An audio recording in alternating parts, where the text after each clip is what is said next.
ਪਤਾ ਲੱਗਾ ਜੇ ਜਿਹੜਾ ਇਮਰਾਨ ਖਾਨ ਨੇ ਉਹਨਾਂ ਨਾਲ ਮੁੱਕ ਲਿਆ ਵੇ ਅਫਗਾਨਿਸਤਾਨ ਨਾਲ, ਉਹਨਾਂ ਨੂੰ ਆਖਿਆ ਗਿਆ ਵੇ ਅਫਗਾਨਿਸਤਾਨ ਨੂੰ ਬਾਈ ਤਬਦੀਲੀ ਆ ਗਈ ਹੈ। ਉਹਨੇ ਕਿਹਾ ਕਿਉਂ? ਉਹਨਾਂ ਆਖਿਆ ਸਾਡਾ ਅੱਗੇ ਨਵਾਜ਼ ਸ਼ਰੀਫ ਨਾਲ ਮੁਆਦਾ ਹੋਇਆ ਵੇ। ਕੀ ਆਂਦੇ ਨੇ ਪ੍ਰੋਟੋਕੋਲ ਨੂੰ? ਮੁਆਦਾ ਹੀ ਬਈ ਹੋਇਆ ਵੇ ਤੁਹਾਡੇ ਨਾਲ ਜਿਹੜੇ ਹਾਂ ਤੁਹਾਨੂੰ ਪੈਸੇ ਦਿੱਤੇ ਨੇ ਸੰਨ 2020 ਤੱਕ, ਉਹ ਹੀ ਤੇਰਾ ਸਾਡਾ ਹਿਸਾਬ ਚੱਲਣਾ।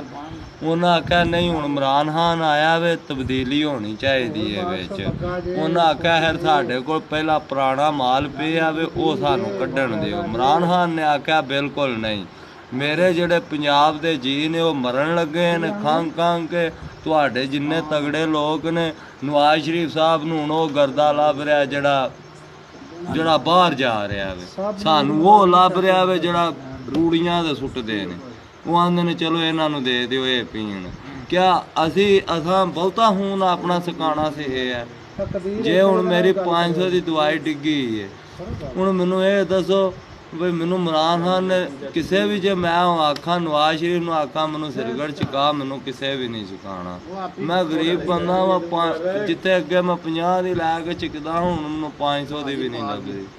ਚੰਗੀ ਸਾਡੇ ਤੇ ਇਮਰਾਨ ਖਾਨ ਹੋਰਾਂ ਤਬਦੀਲੀ ਦਿੱਤੀ, ਅਸਾਂ ਵੋਟ ਦਿੱਤੇ ਨੇ, ਇਮਰਾਨ ਖਾਨ ਹੋਰਾਂ ਨੂੰ ਅੱਗੇ ਲਿਆਂਦਾ।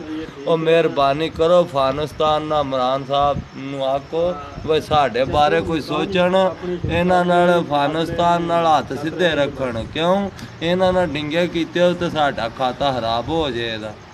ਤੇ ਮਿਹਰਬਾਨੀ ਇਹ ਤੁਹਾਡੀ, ਜੇ ਕੋਈ 4 ਛਿੱਲਾਂ ਦੇਣੀਆਂ ਵੀ ਉਹਨਾਂ ਨੂੰ ਪੈਂਦੀਆਂ ਨੇ ਅਫਗਾਨਿਸਤਾਨ ਨੂੰ ਹੱਥੋਂ, ਉਹਨਾਂ ਨੂੰ ਦੇ ਕੇ ਤੇ ਆਖੋ 1 ਨੰਬਰ ਮੇਰੇ ਪੰਜਾਬ 'ਚ ਮਾਲ ਟੋਰੋ, ਮੇਰੇ ਸ਼ੇਰ ਜਵਾਨ ਬਿਮਾਰ ਹੋਏ ਤੇ ਤਬਦੀਲੀ ਜਰਾ ਕਾ ਇਹਨਾਂ ਹੋਣੀ ਚਾਹੀਦੀ।